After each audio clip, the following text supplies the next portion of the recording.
Clemence Mwandambo, mwalimu wa chekechea mkoani Mbeya, jana Januari 9 amepandishwa mahakamani katika mahakama ya wilaya ya Temeke baada ya kukamatwa mkoani Mbeya kutokana na kutoa lugha ama kutoa kauli ambazo zileta uchochezi kwenye upande wa dini.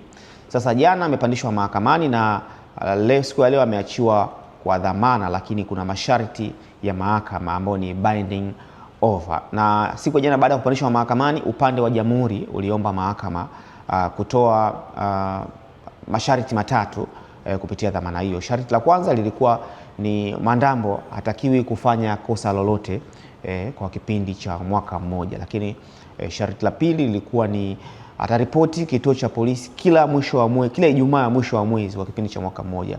Lakini sharti la tatu lilikuwa ni kukabidhi mitandao yake ya kijamii kwa jeshi la polisi. So siku ya leo ndo ameachiwa rasmi baada ya ndugu zake kukamilisha taratibu za dhamana. Lakini upande wa mwanasheria wake ambaye leo alishiriki katika kumchukua ameeleza kwamba wataenda kufanya upembuzi yakinifu kuangalia utaratibu wa kisheria ulikuwaje, na kama kuna namna yote watarudi mahakamani ama kuomba mahakama ifanye chochote, basi watafanya hivyo. Una maoni gani kuhusiana na Clemence Mwandambo? Hii ni mara ya pili yuko mikononi mwa jeshi la polisi. Fresh. Nipige basi